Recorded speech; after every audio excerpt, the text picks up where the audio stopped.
శ్రీమాత్రే నమ. జయ గురు దత్తాత్రేయ నమ.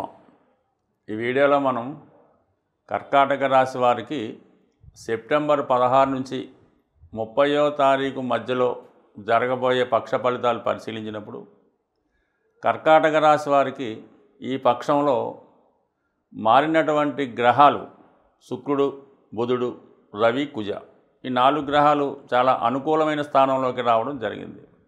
ముఖ్యంగా కుజుడు ఈ రాశి వారికి యోగకారకుడు. కర్కాటక రాశి వారికి కుజుడు ఎంత బలంగా ఉంటే వారి యొక్క జన్మజాతకంలో కానీ గోచారంలో కానీ శుభ ఫలితాలు రావడం జరుగుతుంటుంది. వాళ్ళ నిర్ణయాలు చాలా తొందరగా తీసుకొని దాన్ని చాలా ఫాస్ట్గా అమలు చేయడం జరుగుతూ ఉంటుంది. ప్రస్తుతం చతుర్థ స్థానంలోకి వచ్చినటువంటి కుజగ్రహ ప్రభావం వల్ల మీరు గృహంలో ఉన్నటువంటి సమస్యలు ఏమైనా ఉంటే దాన్ని పరిష్కారం చేసుకుంటారు.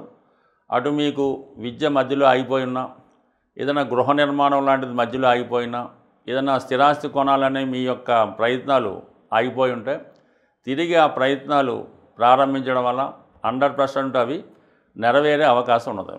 అంటే కుజుడు కారకత్వాలైనటువంటి భూములు, స్థిరాస్తుల మీద ఇన్వెస్ట్ చేస్తారు.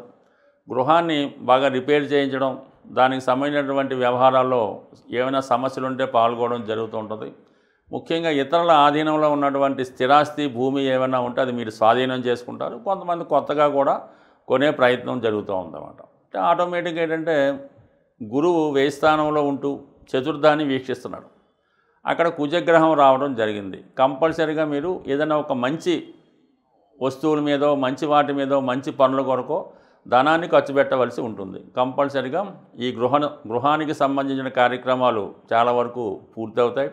అలాగే మదరు వాళ్ళ యొక్క మంచి స్థితి కల్పించాలనే ఉద్దేశంతో తల్లిదండ్రులకి ఏదో ఒకటి చేయాలనే సంకల్పంతో వాళ్ళకి ఏదైనా ఉపాధి అవకాశాలు కల్పించడం కానీ, వారికి ఏదైనా ఇల్లు కొనివ్వడం కానీ, వారికి శాశ్వతంగా ఆదాయం వచ్చేదాకా ఏదో ఒక ఏర్పాటు చేయడం జరుగుతూ ఉంటుంది. సాధారణంగా ఎవరైతే కర్కాటక రాశిలో ఉన్నవాళ్ళు విదేశంలో నివసిస్తున్నారో వాళ్ళకి సంబంధించినటువంటి స్థిరాస్తి సంబంధించిన లావాదేవీలు సెటిల్మెంట్ చేసి తల్లిదండ్రులకి కావాల్సిన వాళ్ళకి కూడా ఏదో ఒక ఏర్పాటు చేయడం అన్నది ఈ సమయంలో జరుగుతూ ఉంటుంది. అంటే మొత్తం మీద ఆస్తి పంపకాలు, సెటిల్మెంట్లు ఈ సమయంలో జరిగే అవకాశం ఉన్నది.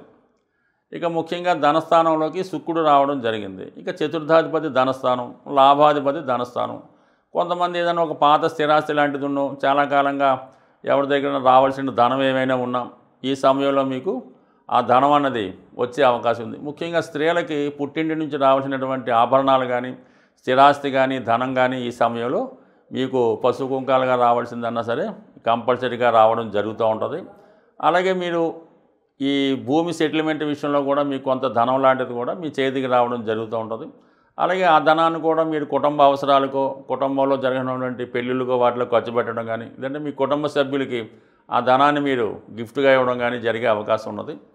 సో ముఖ్యంగా మరి 3వ స్థానంలోకి ఈ బుధుడు ఉచ్చులోకి రావడం వల్ల మీరు కొత్తగా ఏదన్నా ఉద్యోగంలో మారే ప్రయత్నం కానీ, లేదు మీకు ఏదన్నా ఒక పదవి ప్రభుత్వం ద్వారా కానీ, ఎండోమెంట్స్ ద్వారా కానీ, అంటే రాజకీయంగా మీరు ఏదైనా ఒక పెద్ద కుటుంబంలో జన్మించి ఉన్నా, లేదంటే మీకు వారసత్వంగా మీ తండ్రి గారి పదవి లాంటిది ఏమైనా మీకు రావాల్సి ఉన్నా ఈ సమయంలో ఒక ప్రభుత్వ పదవి లాంటిది కానీ, ఒక నామినేటెడ్ పోస్ట్ కానీ వచ్చే అవకాశం ఉంది.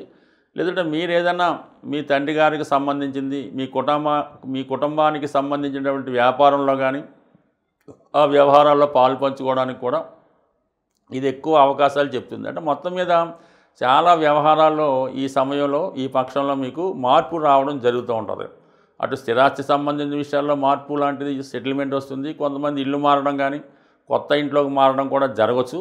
అలాగే ఏంటంటే వృత్తిపరంగా కూడా కొన్ని మార్పులు, అంటే పాత వృత్తిని విడిచిపెట్టి మళ్ళీ కొత్త దాంట్లో ప్రవేశించడం ఇవన్నీ కూడా అనుకూలంగా చాలా వరకు ఈ గ్రహాల స్థితి మీకు అనుకూలించడం జరిగింది. అలాగే గురువు 12లో ఉన్నప్పుడు కొంతమంది దీర్ఘకాలంగా ఏదైనా సంతానం కొరకు ప్రయత్నం చేస్తున్న వాళ్ళకి ఏదో కారణం వల్ల అబార్షన్లో ఇంకోటి జరిగి పిల్లలు పుట్టకుండా ఉన్న వాళ్ళకి కూడా ఈ సమయంలో మీరు ఏదన్నా వైద్య విధానం ద్వారా పిల్లల కొరకు ప్రయత్నం చేసిన, అలాగే మీకు చాలా కాలంగా విద్య కంప్లీట్ అవ్వకుండా మధ్యలో ఆగిపోయి ఉంటుంది, ఏదో కారణాల వల్ల దాన్ని వదిలివేసి ఉంటారు. ఈ సమయంలో మీరు ఏదైనా ఉన్నత విద్య లాంటిది కంప్లీట్ చేసుకోవాలన్నా, లేదంటే పిహెచ్డి లాంటిదో, ఒక డాక్టరేట్ లాంటిదో ప్రయత్నం చేయాలన్నా ఈ సమయంలో మీకు అది అనుకూలించే అవకాశం ఉన్నది.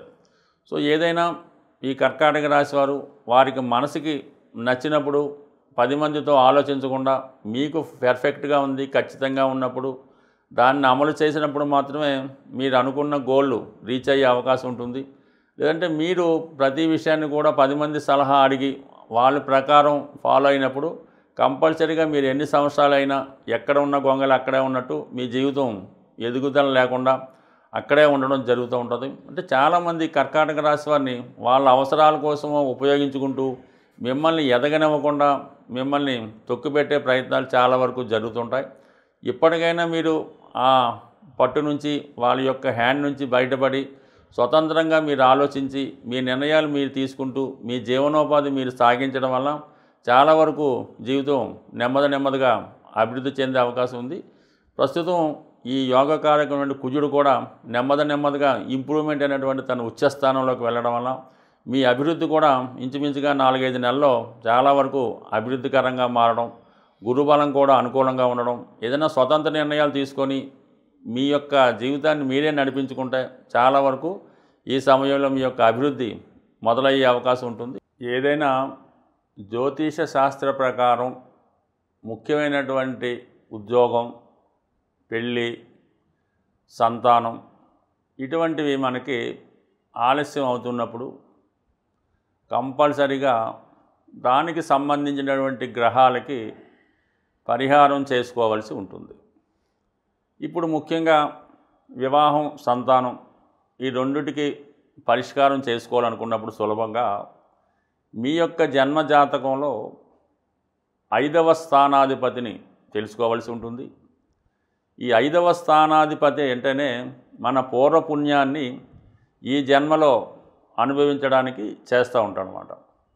మనకి అసలు పుట్టినప్పుడు జన్మజాతకంలో ఈ పంచమ స్థానం పంచమాధిపతి బలహీనంగా ఉన్నప్పుడు మనకి పెద్దగా పూర్వపుణ్యం లేదని, దాన్ని బట్టి ఈ జన్మలో ఏదైనా పుణ్య కార్యక్రమాలు చేసి పుణ్యం సంపాదించుకుంటే తప్ప అదృష్టవశాత్తు పెద్దగా ఏమీ కలిసి వచ్చేది ఉండదు. కాబట్టి కంపల్సరిగా ప్రధానంగా మరి ఈ సంతాన విషయంలో అంటే పెళ్ళి కంపల్సరీ, ఇది ధర్మ కార్యక్రమం కాబట్టి అసలు వివాహం అన్నదే సంతానం కొరకు, సత్సంతానం. కానీ మన పెద్దల్ని పుణ్యలోకాలకు పంపించడానికి ఈ వివాహం అనే సంకల్పాన్ని పెట్టడం జరిగింది.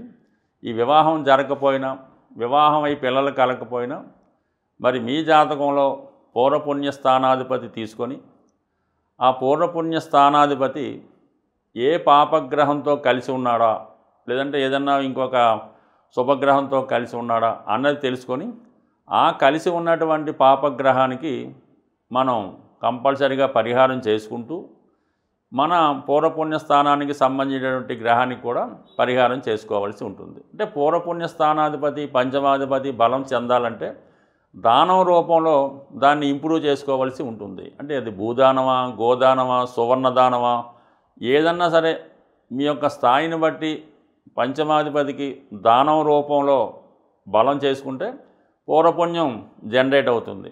అయితే దానికి ఒక పాపగ్రహం చూసినా, ఒక పాపగ్రహం కలిసి ఉన్నా ఆ పాపగ్రహానికి పరిహారం చేయాలి. అంటే దానికి దానం రూపంలో కాకుండా ఆ గ్రహానికి జపం చేయించడం వల్ల కానీ, లేదంటే ఆ గ్రహానికి సంబంధించినటువంటి దేవతని ఆరాధించి హోమం, అంటే జపంతో పాటు జపము, దానం, తర్పణం, హోమం ఇవన్నీ చేయించుకోవడం వల్ల ఆ గ్రహం సంతృప్తి చెంది మీకు శీఘ్ర ఫలితాన్ని ఇవ్వడం జరుగుతూ ఉంటుంది. అంటే దీనికి ఇంకా సులువైన టెక్నిక్గా మనం తెలుసుకోవాలనుకుంటే ఏదైనా మనకి ఒక పాపగ్రహ ప్రభావం జలతత్వ రాశిలో పడినప్పుడు అభిషేకం ద్వారా, అగ్నితత్వ రాశుల్లో పడినప్పుడు హోమం ద్వారా ఈ పరిహారం చేసుకోవడం వల్ల మరింత తొందరగా ఆ పరిహారం మనకి లభించే అవకాశం ఉంది. అయితే నేను చెప్పినటువంటి ఈ రెమెడీ కొద్దిగా జ్యోతిష శాస్త్ర పరిజ్ఞానం ఉన్న వాళ్ళకి అర్థమవుతుంది. ఇక సాధారణ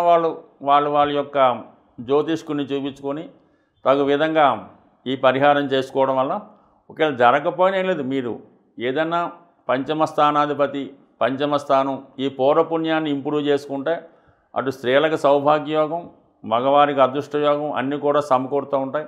దానివల్ల ఏంటంటే సరైనటువంటి జ్యోతిష్కుడి వద్ద జాతకాన్ని చూపించుకొని దానం రూపంలోనే ఈ పంచమాధిపతిని ఇంప్రూవ్ చేసుకుంటే మీ యొక్క పూర్వపుణ్యం జనరేట్ అయ్యి ఈ జన్మలో జరగవలసినటువంటి ముఖ్యమైన కార్యక్రమాలు జరిగే అవకాశం ఉంది. స్వస్తి.